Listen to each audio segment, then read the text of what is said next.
And I'm Caitlin Francis in for Kimberly McBroom. Yeah, Friday Eve.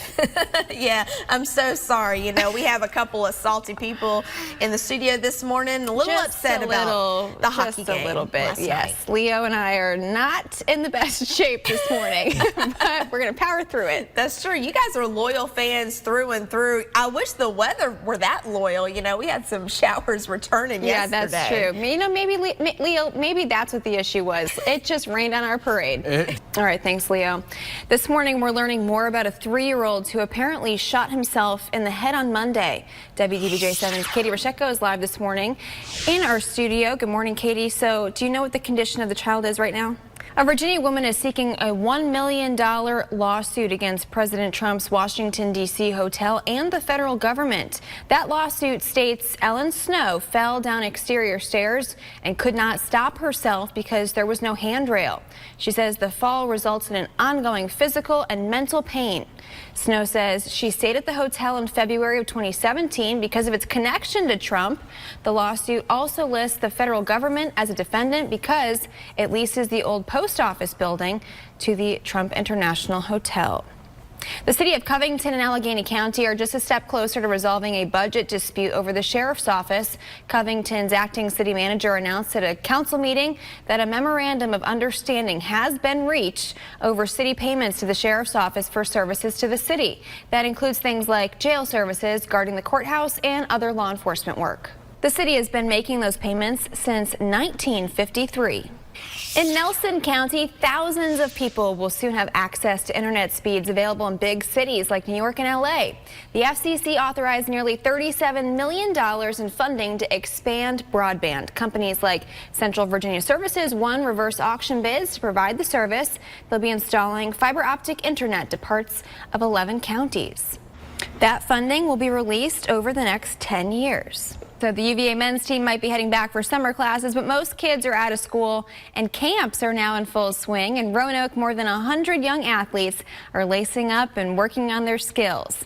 But as WDBJ7's Kate Capodanno tells us, what these kids are learning goes far beyond the court. In Lynchburg, a new task force may be forming to help students get the best possible outcome at school. It's called the Future of Education Pre-K through 12 and Beyond. The task force will be a joint effort between the city and school system. It will incorporate the school's capital improvement program as well as demographics and best teaching methods. That task force, if approved, will form by September. And I'm Caitlin Francis, and this morning for Kimberly McBroom. We are almost to the weekend. Yes, I know. I'm super excited. I know that there is rain back in the forecast, but I can say this, the lower humidity. It's nice, right? It's really refreshing. I'm here for it. I know, same. This is what I like to call my non-complaint zone. Even with the rain, it doesn't bother me that much. Yeah, right? I mean, but the unfortunate thing for us is right now we have 2 complainers in the studio this morning. Ooh, calling us out. I know. We are being whiners, Leo. It's okay, though. We deserve it after last night. Exactly. The Boston Bruins shaking my head. Mother Nature's crying. That's why we have the rain. A man is dead. 3 others are injured after a shooting at a party at an Airbnb. Police say hundreds of people were attending that party, many of them in high school. At one point, words were exchanged and the situation erupted from there. Security footage captured more than 20 shots fired. Police say a 24-year-old man was killed. A 16-year-old is in critical condition. One man was arrested for carrying a gun, but it's not clear if there's any connection to what happened. Police are still searching for others who may have been involved. Memphis police and the Tennessee Bureau of Investigation were on the scene of an officer-involved shooting in Memphis late last night. Protesters gathered on the street confronting the police in riot gear. Authorities have not confirmed if anyone was hurt. Prosecutors say the gunman who shot former Boston Red Sox star David Ortiz is in custody, along with several others. Authorities say the shooting was part of a nearly $8,000 hit job. Officials say Ralphie Ferreira Cruz was the man who shot Ortiz.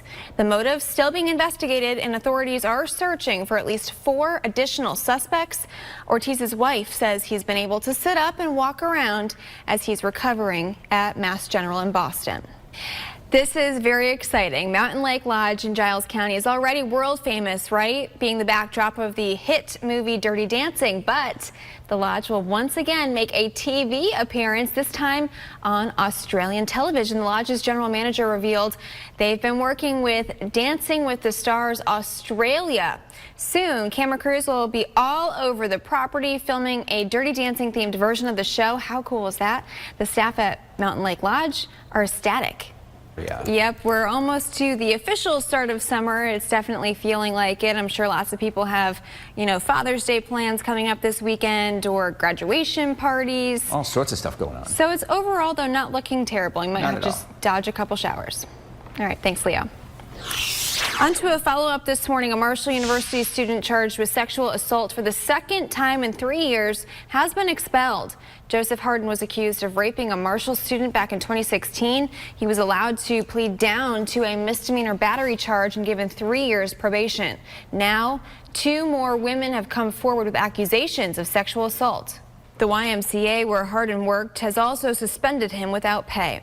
An environmental advocacy group says several popular breakfast foods may contain the weed killer Roundup. Cheerios and Nature Valley products are among those. You're going to want to check your shelves.